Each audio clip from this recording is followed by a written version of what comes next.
Ce journal vous est offert par le FPI, Fonds des promotions de l'industrie, votre partenaire privilégié pour la réussite de vos projets.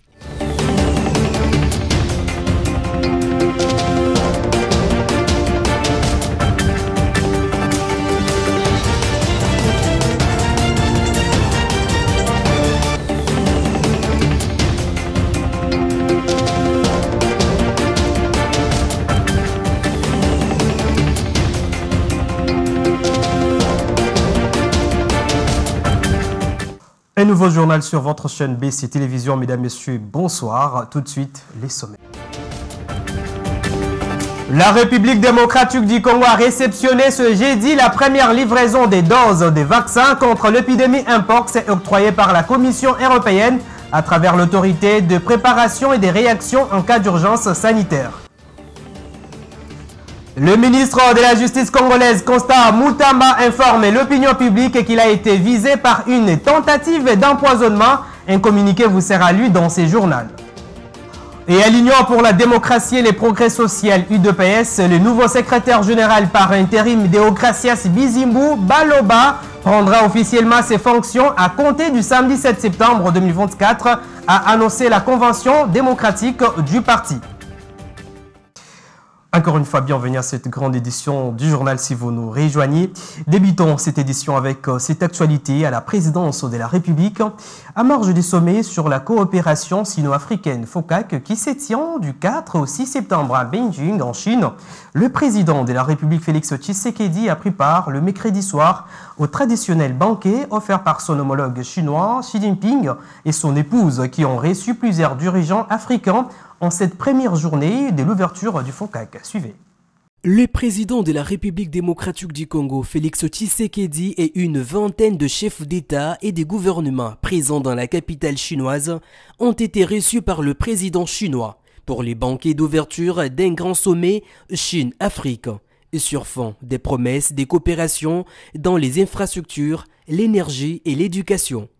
Le FOCAC est une plateforme favorisant les relations entre l'Afrique et la Chine. Pour cette 9e édition, le thème central est la promotion d'une modernisation construite sur une communauté d'avenir sino-africaine. Par ses assises, la Chine veut élargir les terrains d'attente, renforcer l'amitié et promouvoir la coopération avec les continents africains. Deuxième économie mondiale, la Chine est le premier partenaire commercial du continent africain avec des échanges bilatéraux à hauteur de 167,8 milliards de dollars au premier semestre 2024, selon les médias officiels chinois. Notez que ce sommet est le plus grand rendez-vous diplomatique organisé à Pékin depuis la pandémie de Covid-19. Il va durer 3 jours, soit du mercredi 4 au vendredi 6 septembre 2024.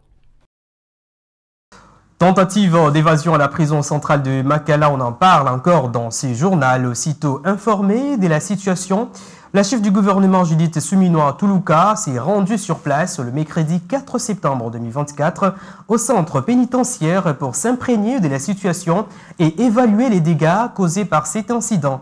Dans ces mots, la première ministre Judith Suminwa rassure que le processus de désengorgement se poursuivra. Reportage. La première ministre Judith Suminwa Tuluka démontre sa volonté et celle de son gouvernement de s'imprégner à fond en inspectant les locaux des centres pénitentiaires de Kinshasa. À la prison centrale de Makala, la chef du gouvernement a visité des pavillons des 2 à 9, mais aussi tous les bâtiments administratifs, y compris la cuisine et les dépôts alimentaires et sanduyers. Et à la cuisine, les services a repris après quelques heures d'interruption. La première ministre a également échangé avec de femmes victimes de viol et les a assurées d'une prise en charge rapide du gouvernement. J'ai visité quelques pavillons, notamment celui des femmes. J'ai discuté avec elles. Il est important, et c'est ce qui est en train de se mettre en place, la prise en charge médicale, mais aussi assurer l'alimentation. Comme vous le savez, je ne sais pas si vous le savez, mais tout le dépôt qui servait de réserve en alimentation a été brûlé. Et donc, raison pour laquelle hier, ça a été un peu difficile de reconstituer l'alimentation pour les prisonniers, mais là, je viens de vérifier, ils ont déjà eu, la cuisine est en plein fonctionnement, donc aujourd'hui, depuis hier, en fait, ils ont eu de l'eau, du pain. En outre, la chef du gouvernement a annoncé la poursuite du processus de désengorgement de la prison centrale de Makala pour permettre au parquet de déterminer ce qui s'est passé réellement dans la nuit du 1er au 10 septembre dans cette prison. Et puis, la chef du gouvernement, Judith Suminwa-Tuluka, a reçu en audience le mercredi 4 août 2024 la délégation de la mission de l'Organisation des Nations Unies pour la stabilisation en RDC, conduite par la représentante spéciale adjointe pour la protection et les opérations à la MONUSCO, Viviane Van de Peer. La première ministre est donc saisie de l'appui de la MONUSCO pour la prise en charge des prisonniers de Makala. Ginette Fika revient.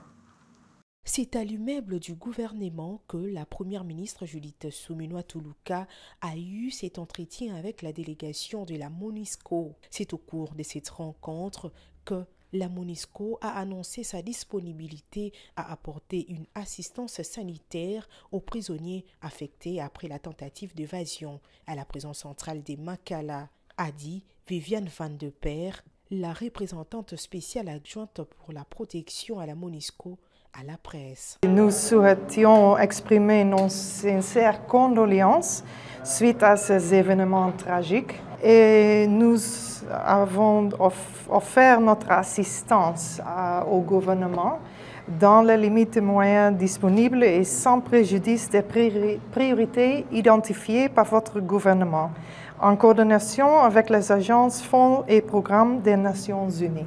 La chef de la délégation, Viviane Van de Peer, a par la même occasion salué l'engagement et la détermination de la première ministre Judith Suminwa-Tuluka dans la protection du territoire national.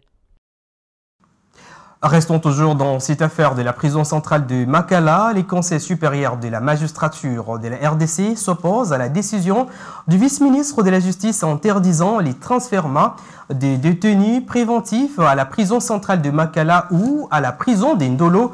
Le mercredi 4 septembre 2024, les conseils supérieurs de la magistrature, au cours d'une réunion, appelaient le magistrat à poursuivre l'accomplissement des tâches de la profession dans les strict respect de la Constitution et des lois de la République démocratique du Congo pour l'émergence. On écoute à cet effet les communiqués du bureau du Conseil supérieur de la magistrature.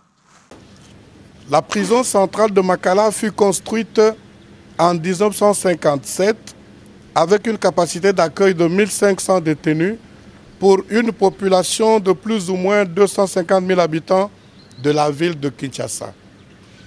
Avec l'augmentation exponentielle de la population et l'accroissement de la criminalité, la solution appropriée pour résorber la surpopulation carcérale à la prison de Makala tient à la fois à la construction de nouvelles prisons et maisons d'arrêt et à l'application stricte de la loi sur la détention ainsi que celle sur le régime pénitentiaire. Contrairement aux déclarations faites lors des sorties médiatiques du vice-ministre de la Justice et garde des Sceaux, les magistrats ne sont pas responsables de la tentative d'évasion qui a eu lieu à la prison de Makala. Certes, l'arrestation est l'exception, mais devant la hausse de la criminalité dans la ville, les arrestations et les détentions opérées par les magistrats constituent une réponse légale et idoine pour sécuriser la population. En effet, le suspect et toute personne soupçonnée d'avoir commis une infraction ou violé la loi pénale. Demander au magistrat de ne pas l'arrêter ni le transférer à la prison ou à la maison d'arrêt constitue une violation flagrante de la loi et surtout une autre manière d'installer au sein de la société congolaise les règles de vengeance privée et la loi du plus fort. Les déclarations du vice-ministre de la Justice et garde des Sceaux sont de nature à exposer les magistrats à la vindicte populaire alors qu'il existe au sein des institutions publiques un cadre de concertation entre le Conseil supérieur de la magistrature et le ministère de la Justice, lieu indiqué pour traiter des questions transversales relatives à l'administration de la justice. Le bureau du Conseil supérieur de la magistrature invite les magistrats à poursuivre l'accomplissement des tâches de la profession dans le strict respect de la Constitution et des lois de la République pour l'émergence de l'État de droit en République démocratique du Congo. J'ai annoncé au sommaire de ce journal dans un communiqué dont une copie nous est parvenue. Le ministre de la Justice congolaise, Constant Mutamba, porte à la connaissance du public qu'à la suite du communiqué numéro 31 de son cabinet du 2 septembre 2024, la police scientifique a constaté que son bureau ainsi que l'antichambre ont fait l'objet d'un empoisonnement. Il a été découvert ce qui suit. Primo, une poudre blanche répandue à plusieurs endroits, tables, chaises, claviers, des ordinateurs, ventilateurs, sous les tapis ainsi que dans des documents. Segundo, un liquide suspect versé au réfrigérateur. Tertio, une intoxication des toilettes par un produit dégageant un gaz piquant. À ce jour, plusieurs membres du cabinet qui sont entrés en contact avec le bureau ont été dépistés positifs à l'empoisonnement. Ils sont pris en charge. Fait à Kinshasa, le 4 septembre 2024, les cabinets du ministre de la Justice. Parlons politique à présent, conformément à la résolution adoptée lors de la session extraordinaire de la Convention démocratique de l'UDPS du 11 août 2024, Augustin Kabouya Tshilumba a été officiellement démis de ses fonctions de secrétaire général du parti, mais ces derniers continuent à organiser des matinées politiques et des rassemblements. La question se pose, quel est le statut actuel de Kabouya? La réponse dans ces récits que je vous propose de suivre. La crise au sein de la famille politique du président de la République, UDPS, continue à persister depuis qu'Augustin Kabouya a été démis de ses fonctions. Plusieurs questions se posent, dont celle de savoir la place qu'occupe actuellement Augustin Kabouya au sein du parti. Albert Bouchiri, cadre à l'UDPS, répond. Tout ce qui se fait est réglementaire. Normalement, l'ancien secrétaire général Kabouya est vomi par toute la base et s'entête un peu. Hein. Mais bon, ce n'est que question de temps, il finira par partir. À l'UDPS, quand ça commence comme ça finit toujours par un changement. Donc il est vomi par la base et le chef, parce que c'est de ça qu'on regarde, le chef observe, mais la légalité et le dynamisme populaire gagnera toujours. Hein. À l'UDPS, c'est ça qui gagne toujours. Un parti ne doit pas fonctionner par matinée politique. Hein. Un parti politique fonctionne par de réunions bien cadrées, avec sujet, ordre du jour et tout. Donc ce qu'il fait là, c'est un peu du théâtre. Et je vous informe également qu'il habite à 500 mètres de là, hein, et tout juste derrière. Donc il fait ce qu'il fait avec des petites corruptions. Il prend 200, 300 personnes, il vient organiser. Mais c'est pas ça l'important. L'important qu'il finira par partir et il sait qu'il est parti, quoi. La Convention démocratique de l'UDPS a annoncé dans un document que le nouveau secrétaire général par intérim, Deogracias Bizibou, prendra ses fonctions à compter du samedi 7 septembre 2024. Une cérémonie de remise et reprise est prévue à la permanence du parti où l'ancien secrétaire général Augustin Kabouya transférera ses responsabilités à Bizibou. Cette décision marque une étape importante dans la réorganisation interne de l'UDPS alors que le parti continue de renforcer ses structures en vue des défis politiques à venir. Les observateurs politiques surveilleront de près cette transition pour évaluer ses impacts sur la dynamique interne du parti et ses positions politiques futures. Poursuivons ce journal du 4 au 17 septembre 2024. Des cadres et agents du Fonds de promotion de l'industrie commis à la gestion des archives sont en formation des renforcements des capacités. Et cette formation, qui est la volonté de la direction générale des 7 établissements publics, vise à améliorer les rendements du personnel. Et cette session est assurée par l'Institut national des archives du Congo et se tient à Kin Plaza Rotana Hotel à Kinshasa. Suivez. Pendant 2 semaines, les cadres et agents du Fonds de promotion de l'industrie FPI associés à la gestion des archives seront outillés sur la production des instruments de gestion et de recherche des archives, notamment le guide de gestion ou manuel de procédure, le plan de classement, le calendrier des conservations, les bordereaux d'élimination et de versement, ainsi que le répertoire. Cette formation est consécutive à une mission d'inspection effectuée par l'Institut national des archives du Congo, INACO, l'organe technique et consultatif du gouvernement en matière d'organisation archivistique en RDC. Cet organe avait relevé des faiblesses dans la gestion des archives au FPI. D'où la signature au mois de mai 2024 d'un protocole d'accord d'accompagnement technique entre les deux institutions. Conscient de l'importance de réorganiser la gestion des documents et la conservation des archives de manière efficiente, le FPI a recouru à l'expertise de l'INACO pour améliorer le rendement. La présente formation constitue la première phase du protocole d'accord signé le 7 mai 2024 entre le FPI et l'INACO, qui a pour objectif de réorganiser la gestion des documents et la conservation des archives de manière efficiente. Par cette action conjointe entre l'INACO et les FPI, nous voudrions aussi montrer que les établissements publics peuvent améliorer leurs images en termes de partage d'expériences et d'adoption d'outils efficaces de gestion. Nous émettons le souhait que cette collaboration entre nos deux institutions ne soit pas la dernière, mais plutôt le début d'un partenariat profitable qui mènera à une optimisation de ce processus en vue d'une meilleure application de notre mission.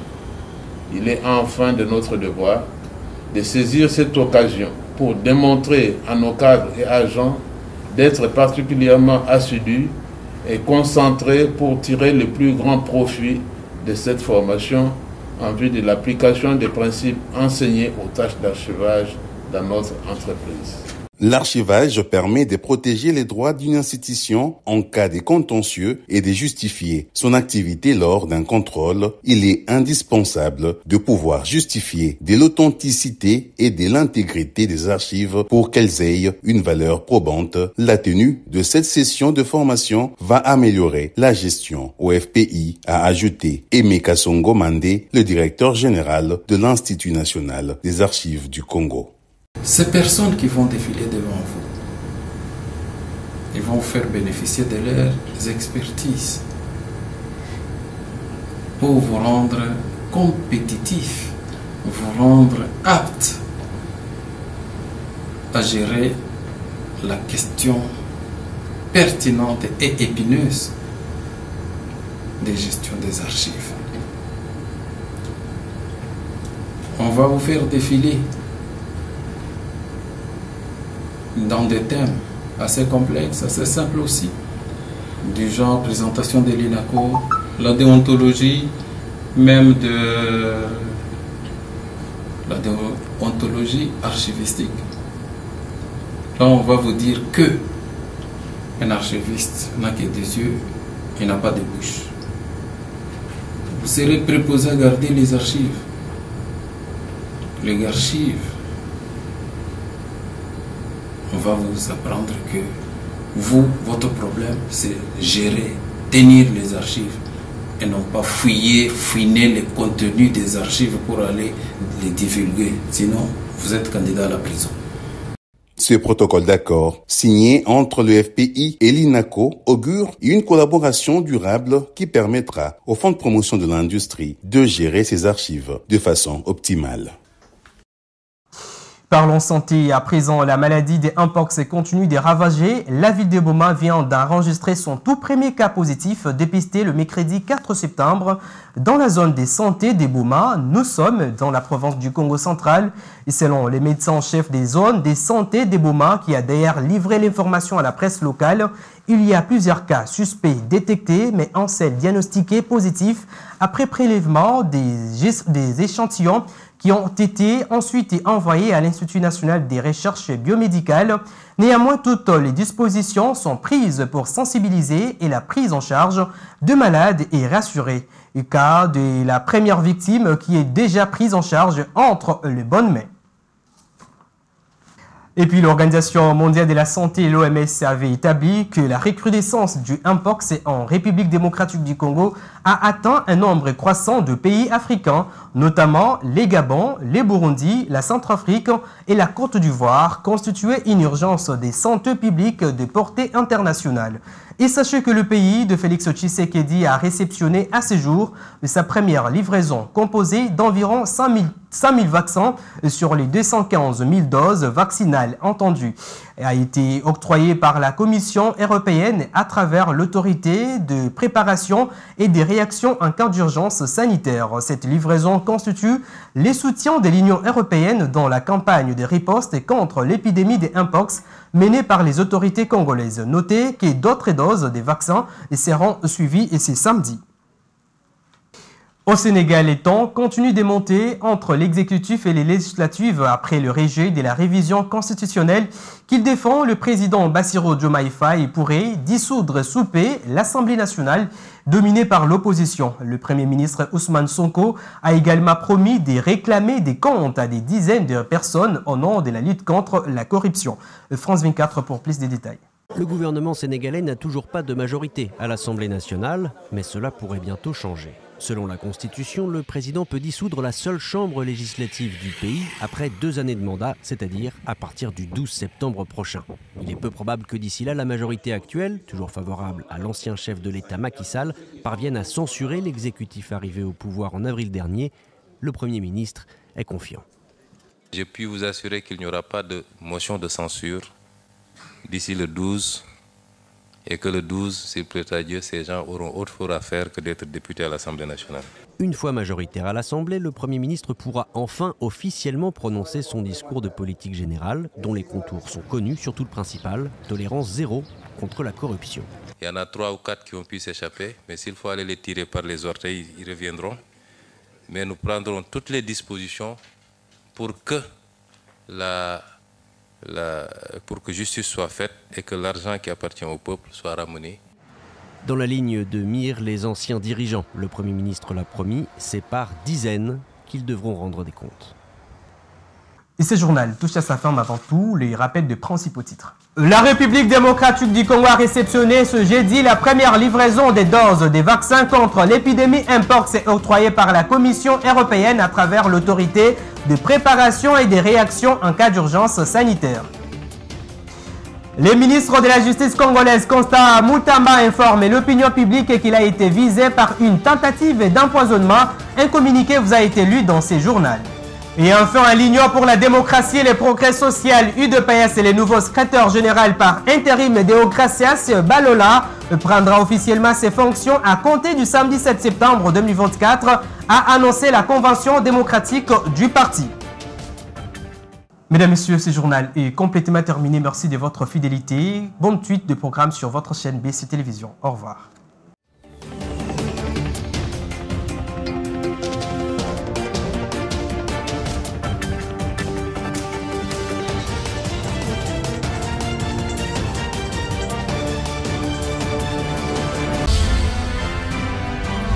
Ce journal vous a été offert par le FPI. Fonds de promotion de l'industrie.